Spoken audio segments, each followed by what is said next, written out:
everybody. Welcome back to another edition of Doc's Boneyard. Man, can you believe it's 2024 already? And just a little FYI, DBY is in its fourth season. That's right. Before you know it, man, we are going to be sneaking up on 100 episodes. Wow, where's the time gone? Oh, and speaking of which, I just premiered my latest podcast called Average Joe. Matter of fact, it is out now as we speak. That's right. It is called Spiritual Warfare, and it's from an average Joe perspective. Yours truly. Imagine that. Wow. Hey, you know what? I see a future in this podcasting thing. I don't know about you. All right, let's jump right into it, man. I've got a question as I always start the episodes off with. And the question is this: if you had a chance to tell that one person the things you didn't get a chance to say while they were here, what would you tell them? And while you're contemplating the answer to that monumental question, I'm going to throw in some shameless plugs, promos, and love, and then I'll be back to answer that question. So stick around.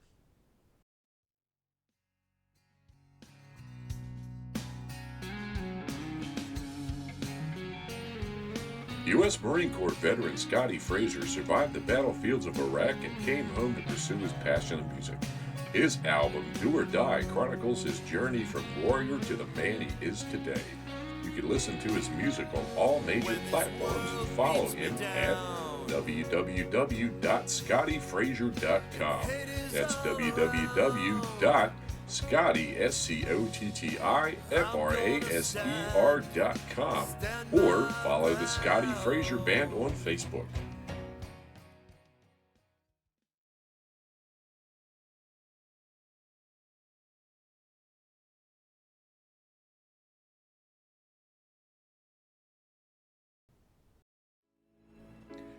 Looking for that unique, handcrafted, one-of-a-kind gift? Check out Dee's Unique Designs on Facebook. She specializes in custom artistry from paintings to jewelry, coasters to tumblers, and everything in between. That's Dee's Unique Designs on Facebook.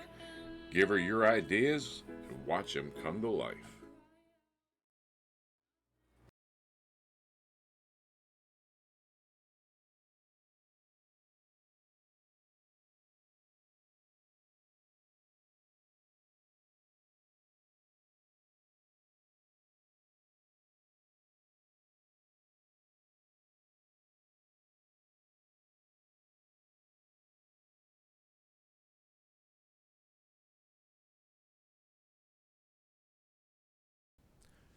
All right, I'm back. I hope that wasn't too painful.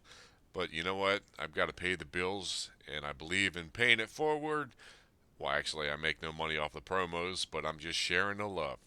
All right, so before the break, I asked a question. If you had a chance to tell that one person the things you didn't get to say while they were here, what would you tell them? What would you say? Wow, it's pretty deep, ain't it? Well, for those of you who've been following the podcast for the past couple of years, these podcasts are extremely personal. And, I pull no punches. What you hear is what you get. And if you were to look at me in a crowd and you were, without even saying a word, you would say, "Yep, that's Doc." All right, so we're here. We're gonna jump right into it, and I'm going to throw out the mantra that this is a safe zone, but not a comfort zone. And this may be a little emotional for some. I do not apologize for that because it was emotional for me putting it together. All right, here we go. Pull the seatbelts tight. In the immortal words of Larry McReynolds, NASCAR's favorite crew chief, things are going to get crazy. All right, there are times in our lives where we don't get a chance to say something to someone regardless of the reasons. And basically, it's a catch 22. And when that person is gone, the opportunity is gone also. So what's the answer? Well, in my case, I recently did this thing, and I wrote what I called a letter to an empty chair. And this is the actual letter. Mom, wow, where to begin? There are so many questions that I will never have answers to thanks to you. Why did you allow the physical and mental abuse of my childhood? Why didn't you protect me? Why did you not love me? Did you not know how? Why do we move so much? I found the answers out to these questions after you died from D. D's my wife. Why didn't you have the balls to tell me all the things you told her before you died? I never knew that you had a drinking problem. I never knew that you choose your husband over me. Why didn't you tell me you were proud of all my accomplishments? Why didn't you have to pretend that you were okay when you knew deep down you had a lot of regrets? Why didn't you teach me about what I needed to know to be successful in life? There are so many answers to the questions that were lost to time when you died, and I'll spend the rest of my days wondering what I never knew. Why were you afraid to tell me these things? Your son. All right, this, like I said, this the actual letter that I wrote a couple of weeks ago, and actually it was toward the end of last year, uh, as a matter of fact. And I wrote this as a result of something I heard on a podcast dealing with childhood trauma that carries over into adult relationships. Now, if you're a Mayim Bialik fan, I'm just going to throw a plug in for her show, Bialik Breakdown. She breaks things down so you don't have to. But I heard something on that show that really put a hook in me. I got to tell you. And what I didn't realize was were a lot of things from my childhood that I carry over into my adult relationships.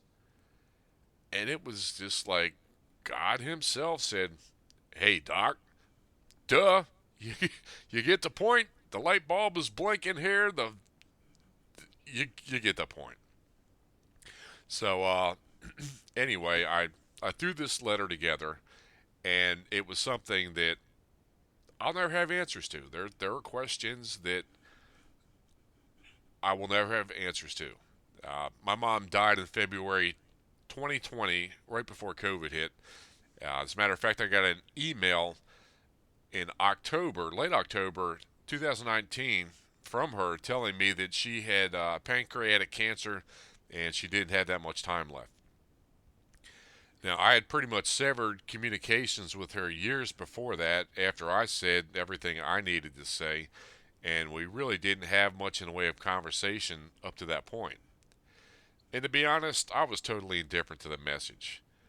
I really wanted nothing more to do with her at that point, and it was only through my wife's not respecting my wishes that I got involved with her again. And to make a long story short, I went back to see her when she was in the hospital.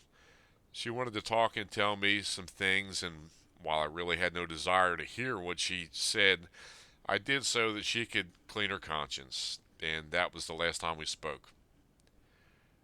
There are many answers that I wanted but never got from her, and my wife found out more things that I never even knew about. And to be funny, well, it's not funny, but ironically, I was blissfully ignorant. And I had no idea what I didn't know. And I was happy with that because I didn't know what I didn't know. The problem with the things that my wife told me is I couldn't go to the source to hear the whole story. What I found out explained a lot of what happened when I was growing up, and that helped, but I never got the answer to the question, the why question. And I basically said all that to say this. I was left with a whole lot of new crap to digest and make sense of. And like I said before, I was blissfully ignorant and had no idea what I didn't know. The problem now was that I had more to reconcile. So here I am, a man in my mid 50s, having to relive and make sense of my past. And, well, on the plus side, I'm better able to handle these things because of the tools I have in my mental toolbox. And I have a wealth of life experience to see these issues through, so to speak, but it doesn't make it easier. And the problem I wonder with is, what else don't I know? The person I needed to ask is gone. The letter to an empty chair was basically my way of saying what I needed, basically purging my mind of all those unanswerable questions and getting them out into the universe. And our minds have a built-in emotional survival mechanism that is almost like having a way of breaking the glass in the emergency, so to speak. And let's face it, I still have a lot of anger at my mom for these things that happened to me as a kid. And I've come to realize that while I can't change the past, this will better help me cope with the level of forgiveness and hopefully allow me to free myself of the past. And I don't have any answers for anyone but me, but I hope that maybe someone could use this as an example of a way to begin that process of healing and let go of what's holding them back. And forgiveness isn't forgetting what happened. Forgiveness is grace given the way God forgives us every day, and I'm still learning about that.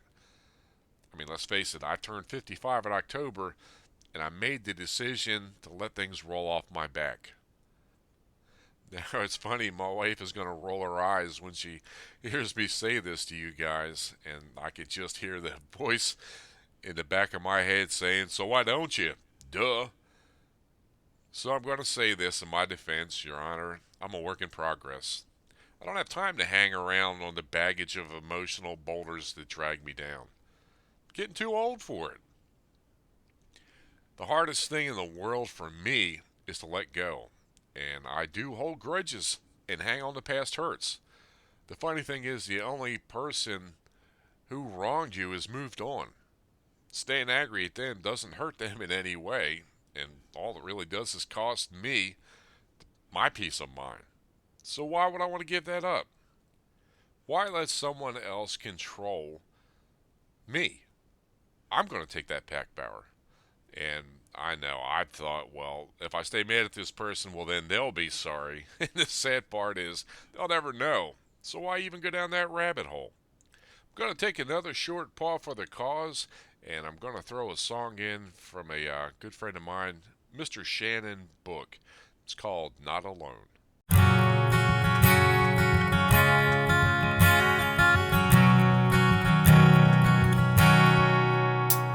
He sits on his bed with his gun in his hand. He thinks his life is over, he can't understand. A bottle of whiskey and some pills in the drawer. He doesn't wanna hurt himself or hurt anymore. Why must it be this way? Just think it all over and listen to the words I say. You are not alone. There are so many people who fight with their demons each day. 'Cause you are not alone. So take my hand, brother, let's beat this together today.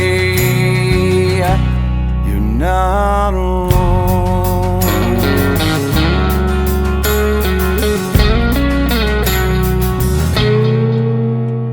She picks up the clothes that fall loose on the floor. She finds a crumpled letter just behind the door. Begins to read it with tears in her eyes. A horrible feeling takes over inside. Says, honey, can I talk to you? There has to be something that we can do. You are not alone. There are so many people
today.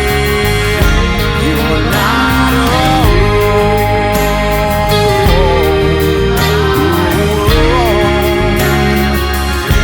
You're not alone.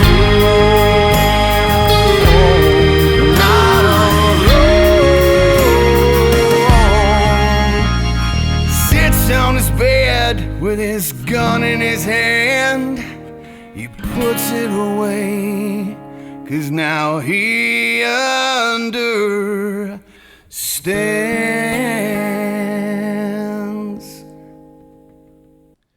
And if you like that song, if you like what you heard, you could follow Mr. Shannon Book on YouTube, Shannon Book Music. As a matter of fact, he's on Spotify and iTunes and several other outlets, and he's just an awesome guy. Got to throw some love in for my brother from another mother, retired Navy corpsman, Mr. Shannon Book. All right, getting back to what we were talking about. I also did another letter to my father, and this is tough.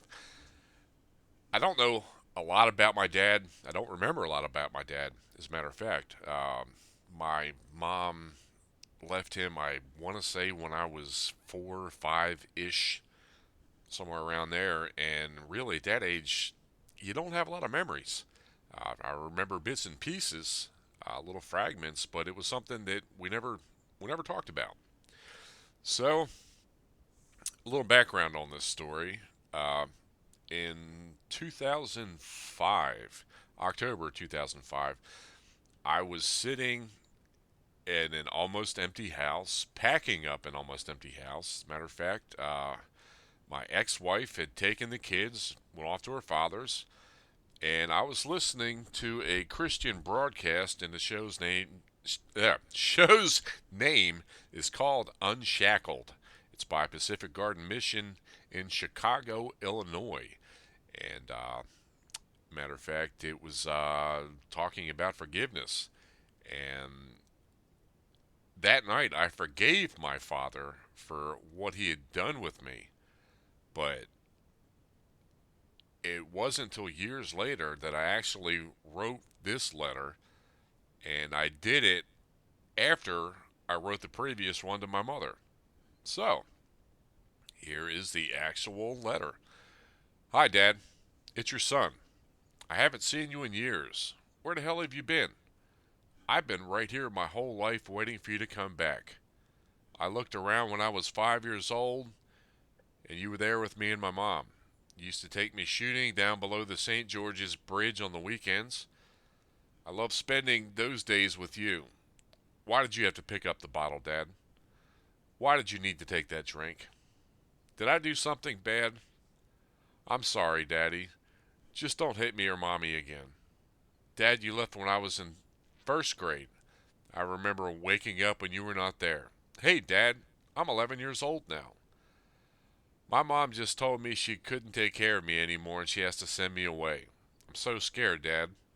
Where are you to rescue me? No, you were nowhere to be found. Hey, Dad, it's me. I'm living in a group home with kids my age. You still haven't come for me. Why not? Don't you love me anymore? Do you even know what's happened to me? Would you even care? Hey, Dad, it's me. I'm 18 and I just signed a contract to go and serve my country with the Army. Aren't you proud of me? I'm a man now. You wouldn't know it, would you? You wouldn't know that I took an oath to serve something greater than myself. I pledged to serve this country. You wouldn't believe this, Dad, but I got married to my first wife in 1989. Yeah, Dad, I did it. I said I would never get married till I was in my 30s, and wow, a month later, after saying this, I'm married. Do I love her, Dad? I do. Unfortunately, you were not around when I was young enough to teach me about how such a wonderful love, how much, sorry folks, how wonderful a gift love is. You never showed me how to nurture and grow love. Hey, Dad, why did you die before I could find you? Dad, I didn't know that you You, God, here I went again. Hey, Dad, why did you die before I could find you? Dad, you didn't know that I went to Iraq in 2004 to fight for my country. Could have used some real advice on that one, Dad. I forgot you never served. My bad. Dad, where were you my whole life and you missed out on so much? My ups, my downs, my good times in bed. So many questions I never got to ask you, Dad. I needed you so many times and you were not there, Dad. Why? Dad, in closing, I would just like to say this that we both grew up without the benefit of knowing each other, how each other have turned out. I can't even read my own handwriting. I wish I was there with you at the end to tell you I loved you. You missed so much, and I feel sorry for you. Bye, Dad. And like I said, the irony was, that I forgave him in 2005, sitting in an empty house, and I grew up angry and didn't know why I was angry. And let's face it, back in the 70s, there was there's we didn't know what we know now. Okay, the the mentality was, well, he's just acting out. He's just being a kid. Well, they didn't look into the reasons why that they do now. No, I didn't have ADHD. No, I wasn't bipolar. I was not on Ritalin. None of that stuff that they overuse now. No, it was just me and my anger and not understanding the situation that I was brought up in and thinking that that was normal. So, you can't escape your past as much as we would like to sometimes. Probably can't understand a lot of your past as much as we would like to sometimes. Hey, good things happen, or bad things happen to good people. I was a kid. I didn't deserve it. Now, I may have been a little wise ass and smart mouth, sure, but I was a kid. I was only imitating what I saw, what I thought you were supposed to do. The problem is, as we get older, we hang on to this crap, and it weighs you down. And I don't know about you, but I'm 55 years old. I'm tired of carrying the weights in my bag of baggage all these years. I want to enjoy the time that I have left, and I sure as hell don't want to let anything like that steal my peace of mind.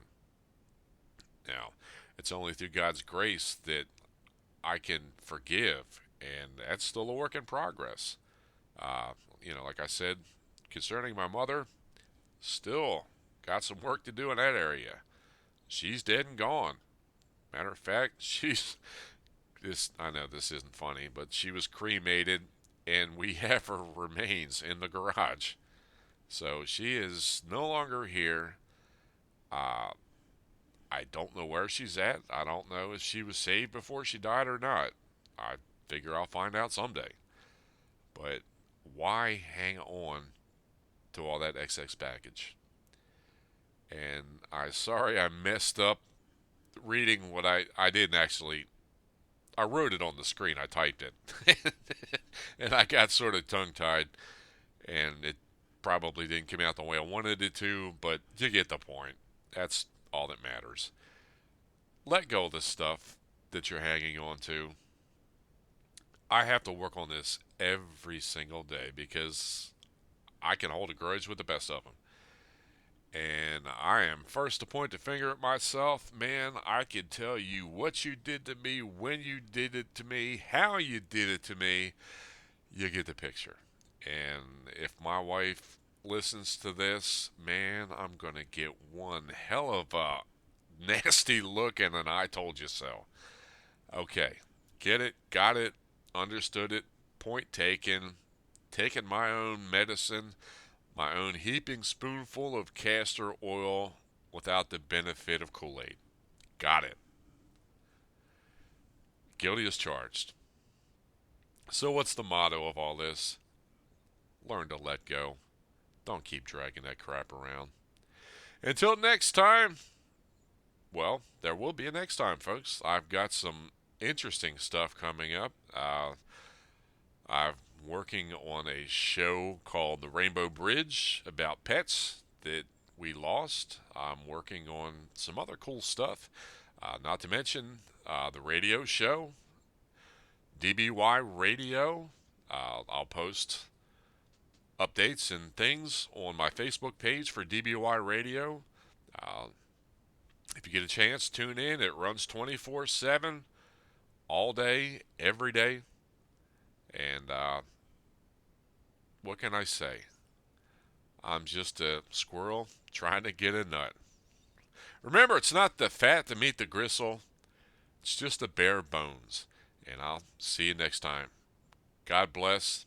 Thank you for tuning in. Hey, before I forgot to mention this. If you like what you heard, drop me a line at the Boneyard2021 at yahoo.com. That's the Boneyard2021 at yahoo.com.